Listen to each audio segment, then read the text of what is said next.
Hello बच्चों, let's see the question. Question says find the magnitude of A vector cross B vector if A vector is equal to 2i cap plus j cap plus 3k cap and B vector is equal to 3i cap plus 5j cap minus का 2k cap. ठीक है, तो सबसे पहले हम लोग बात करते हैं की कॉन्सेप्ट की. कौन सा यहाँ पर हमारा की कॉन्सेप्ट यूज होने वाला है. ठीक है, देखो की कॉन्सेप्ट हम यहाँ पर देखेंगे कि हम लोग क्रॉस प्रोडक्ट कैसे करते हैं टू वेक्टर्स का. जैसे अगर मुझे कोई ए वेक्टर इस तरीके से गिवन है a1 i cap plus a2 j cap plus a3 k cap and एक बी वेक्टर भी हमको गिवन है b1 i cap plus b2 j cap plus b3 k cap. Suppose ये टू वेक्टर्स हमें गिवन है.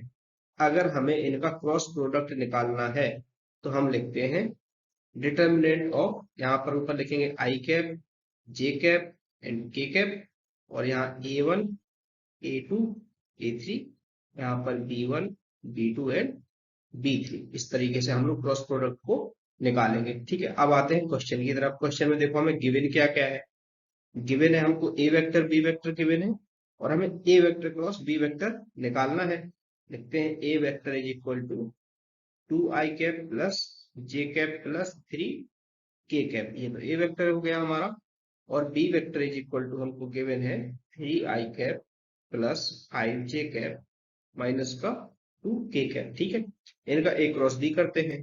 ए vector cross B vector किया is equal to same तरीके से करेंगे. यहाँ पर आई कैप जे कैप के कैप की कॉन्सेप्ट हमने अभी समझा है.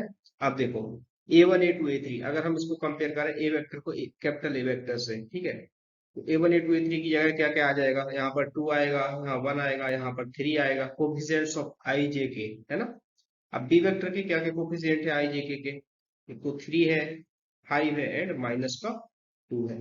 और इसका हम लोग डिटर्मिनेंट निकालेंगे. ठीक है, तो यहाँ से अगर हम उसको कैलकुलेट करके देखें A vector cross B vector is equal to, determinant में यहाँ पे फिर से लिख देते हैं जिससे कि आपको आसान रहे समझने में. ये आई जे के था और आई का कोफिशिएंट ए वेक्टर में 2, फिर 1, ये 3 और ये 3 और ये 5 और ये -2.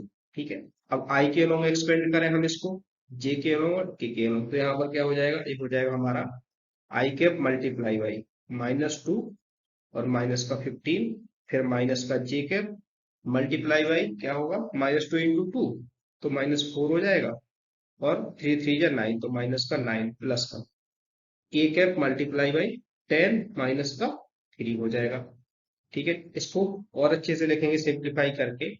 ए वेक्टर क्रॉस बी वेक्टर हमको मिला माइनस का 17 आई कैप प्लस का 13 जे कैप और प्लस का 7 के कैप. हमें ये क्रॉस प्रोडक्ट मिल गया. अब हमें इसका मैग्नीट्यूड बताना है तो मैग्नीट्यूड भी लिख लेते हैं. A vector cross B vector magnitude में क्या होता है देखो, रूट ऑफ ए, अगर कोफिशिएंट्स अगर हम देखें आई जे के तीनों आई जे के कोफिशिएंट्स के स्क्वायर्स का सम है ना. रूट के अंदर में जब लिखते हैं तो वो हमारा मैग्नीट्यूड देता है. तो क्या होगा -17 के स्क्वायर प्लस 13 के स्क्वायर प्लस 7 के स्क्वायर. और इसको जब हम सॉल्व करेंगे तो हमें मिलेगा रूट के अंदर में ये आएगा 289 प्लस 169 प्लस का 49 इक्वल टू हो जाएगा रूट के अंदर में 507. तो ये हमारा मैग्नीट्यूड आ जाएगा ए वेक्टर क्रॉस बी वेक्टर का. And this will be our answer. I hope you have understood this question very well. Thank you so much. Best of luck.